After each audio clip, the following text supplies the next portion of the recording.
咱来看彰化市呢，有一间传承3代的锅顶老店，经营要到一家子的时间，对这破竹篾啊、边顶平布、食掌上色，拢是用纯手工制作的。最近伊也接到一个工课，就是要做一粒3米悬的锅顶。店头家也讲，这将有可能是目前全国上界大粒的竹篾啊顶。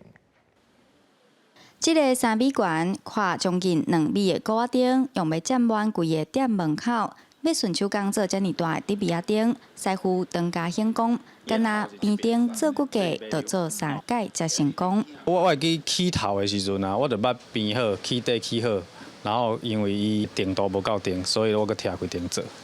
然后过来编到中，发现伊中的中箍无够用，嘛是规个拢拆开搁顶做，应该有超3届。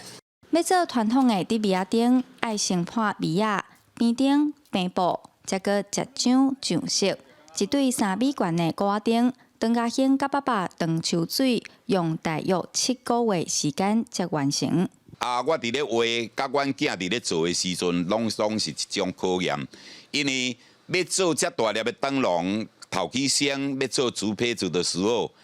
伊嘛爱有真宽刻。较快的所在，结果阮拢是去照人的大庙埕。然后咧画的时候，嘛有可能这边较悬，然后调整好啊，佮徛较后壁看，这边佮无对啊，所以就变成讲，这咧甲画细粒顶差足济。邓家兴表示，20多年前转来接家业，当时竹篾顶的饲草并无好，但是这几冬大家开始重视传统文化，有袂少订单。除了供庙用的顶，嘛有店家会用来做招牌，也互锅顶的用途愈来愈多元。记者杨淑晴综合报道。